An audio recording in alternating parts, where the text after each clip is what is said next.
अस्सलाम वालेकुम। अच्छा जी, ई-कॉमर्स में 2 ही पॉपुलर प्लेटफ़ॉर्म्स हैं। एक है शॉपिफ़ाई का और एक है दराज़ का। हम आज इन दोनों प्लेटफ़ॉर्म्स का कंपेयर कर लेते हैं, ठीक है? उसका फ़ायदा आपको क्या होगा कंपैरिज़न का, आपको समझ आ जाएगी कि आपके लिए कौन-सा बेहतर है। आया कि आपके लिए दराज़ ज़्यादा बेहतर है ई-कॉमर्स करने के लिए या शॉपिफ़ाई ज़्यादा बेहतर प्लेटफ़ॉर्म है। तो हम इन दोनों को डिस्कस कर लेते हैं स्टेप बाय स्टेप। सबसे पहले हम देख लेते हैं अपफ्रंट कॉस्ट। देखिए, अगर आप शॉपिफ़ाई करते हैं तो इसमें आपकी अपफ्रंट कॉस्ट जो होती है, वो आपकी एक तो होती है थीम की कॉस्ट। यानी कि थीम से मुराद ये है कि आपने जो है अपना जो भी उसका लेआउट वगैरह बनाना है, ठीक है? उसके लिए आपको थीम एक चाहिए होती है। दूसरा आपको डिज़ाइन करने की कॉस्ट होती है, उसकी वेबसाइट बनाने की कॉस्ट होती है। तो ये 2 मेन खर्चे होते हैं, एक होता है उसकी वेबसाइट की थीम और एक होता है बनाने का खर्चा। ये आपकी अपफ्रंट कॉस्ट होती है। जबकि दूसरी तरफ दराज़ में जो है तस्वीरें आप अपलोडिंग का या उसपे अपना आपको स्टोर बनाने का कोई एक्सपेंस नहीं होता। यानी कि वो फ्री ऑफ कॉस्ट होता है। सिर्फ दराज़ आपसे क्या करता है, वो आपसे एक कमीशन चार्ज करता है जो आपकी सेल्स होती है। पर वो कमीशन देखें, वो कमीशन इतना थोड़ा नहीं होता। वो डिपेंड करता है आपकी प्रोडक्ट क्या है, ठीक है? वो depending upon the product commission very भी करता है और मेरा ख्याल है कि उनकी वेबसाइट पे एक कंपैरिजन चार्ट है। वो आप देख लें, मेरा ख्याल है 5 टू 15% तक वो चार्ज करते हैं।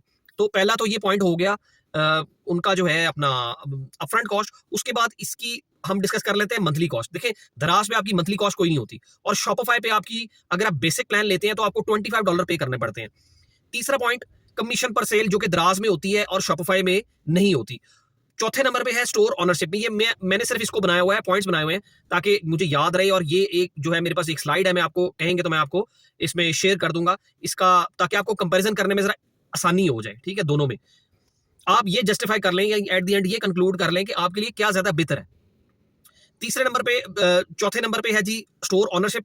शॉपिफ़ाई के अंदर जो ओनरशिप है वो आपकी अपनी होती है, यानी कि आप अपने स्टोर को ऑन करते हैं, आप अपनी वेबसाइट को ऑन करते हैं और जबकि दराज़ में जो है वो ओनरशिप आपके पास नहीं होती। आप एक किस्म के एक ऑलरेडी एक प्लेटफ़ॉर्म पे अपनी चीज़ें रख के सेल करते हैं, ठीक है? आप उस चीज़ को, उस प्लेटफ़ॉर्म को आप उसको ओन नहीं कर रहे। शॉपिफ़ाई में आप उसको ओन कर रहे हैं, वो आपकी अपनी मलकियत है। आपकी जो थीम है वो आपकी मलकियत है, आप उसको ओन करते हैं। उसके बाद आ जाते हैं जी हम टेक्निकल स्किल्स पे। दराज़ पे आपको मिनिमम टेक्निकल स्किल्स चाहिए, यानी कि अगर आप ना होने के बराबर अगर आप बेसिक पिक्चर्स अपलोड करनी आती है तो आप दराज़ आप ईज़िली हैंडल कर लेंगे। जबकि दूसरी तरफ आपको शॉपिफ़ाई में जो है वो थोड़ी-सी टेक्निकल स्किल चाहिए होती है।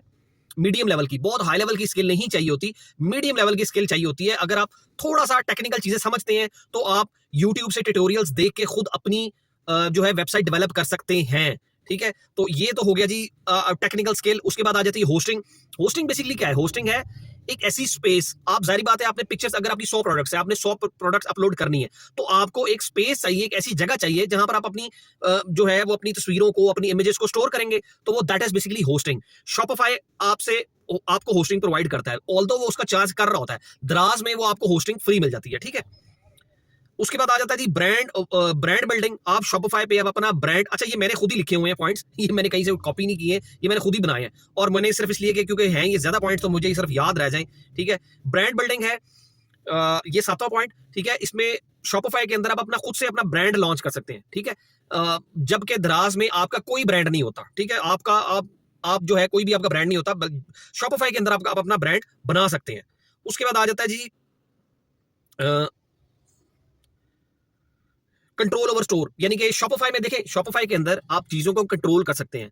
आप अपना मार्केटिंग बजट ऊपर-नीचे कर सकते हैं। आप कोई प्रोडक्ट आपकी इन्वेंटरी खत्म हो, अगर आपने अपलोड करनी है तो आपको अप्रूवल नहीं चाहिए। दराज़ में क्या होता है, दराज़ में आपको प्रोडक्ट अपलोड करने के बाद दराज़ उसको अप्रूव करता है, ठीक है? क्योंकि मैंने दोनों प्लेटफ़ॉर्म्स पे काम किया हुआ है, मैंने दराज़ पे भी काम किया है, मैं अल्हम्दुलिल्लाह शॉपिफ़ाई पे भी काम कर रहा हूँ। तो दराज़ पे जो है वो आपको पहले आप प्रोडक्ट्स अपलोड करते हैं, फिर वो देखते हैं कि आया कि आपका कोई कॉपीराइट का इश्यू तो नहीं आ रहा, यानी कि आपको कोई पायरेटेड प्रोडक्ट तो नहीं, आप किसी का नाम तो नहीं यूज़ कर रहे, कोई ऐसी ब्रांडेड चीज़ तो नहीं है कि जिसका आप नाम यूज़ कर रहे हैं, तो वो सारा आपको एक क्वालिटी एश्योरेंस के प्रोसेस से गुज़रना पड़ता है, जबकि आपको शॉपिफ़ाई में ऐसा कुछ ममानत नहीं होती, ठीक है? आप अपना स्टोर लॉन्च ईज़िली कर लेते हैं, तो यहाँ पर आपको ज़्यादा कंट्रोल हासिल होता है, ठीक है? इसके बाद कस्टमाइज़ेशन उसमें ईज़ी है, ये मैंने डिस्कस कर दिया कि शॉपिफ़ाई के अंदर कस्टमाइज़ेशन करना जो है कम ईज़ी है एज़ कंपेयर टू जो है अपना दराज़ के अंदर, सॉरी शॉपिफ़ाई के अंदर मीडियम लेवल है और दराज़ में बिल्कुल कोई लेमैन भी कर सकता है, ज़्यादा ईज़ी है दराज़ के अंदर कस्टमाइज़ेशन। उसके बाद आ जाता है जी customer data access. Customer data access से मुराद क्या है? कस्टमर डाटा एक्सेस को आप समझें थोड़ा-सा।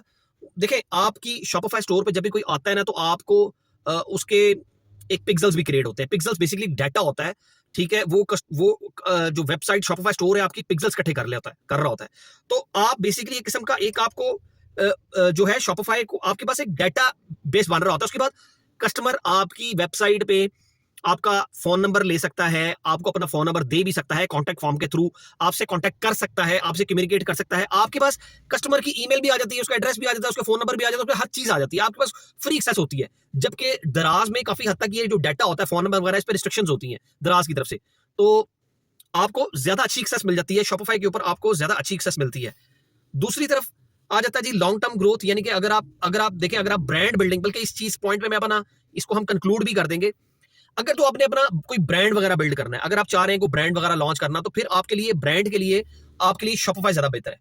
जबकि अगर आप कोई कमोडिटी प्रोडक्ट आपके पास है, तो फिर आपको दराज के लिए चले जाना चाहिए। कमोडिटी प्रोडक्ट से मुराद ये कोई हार्डवेयर प्रोडक्ट हो गई, जिसमें कोई ब्रांड का कोई लेना देना नहीं है। जिस तरह आप एक मिसाल के तौर पे अगर आपको लग्जरी कपड़ों का ब्रांड लॉन्च करते हैं या कॉस्मेटिक्स का कोई ब्रांड बनाते हैं, आपकी प्रीमियम प्रोडक्ट है, तो आपके लिए शॉपिफाई ज्यादा सूटेबल है। और अगर आपकी कोई कमोडिटी प्रोडक्ट है, तो आपके लिए दराज ज्यादा सूटेबल है। तो इंशाल्लाह आपको ये मेरा ख्याल है काफी हद तक क्लियर हो गया होगा कि दराज में और शॉपिफाई में क्या डिफरेंस है। और इसके बाद आपको ज्यादा आसानी हो जाएगी कि आया कि आपको दराज पे काम करना चाहिए या शॉपिफाई का पे काम करना चाहिए। मुझे इजाजत दें, अल्लाह हाफिज।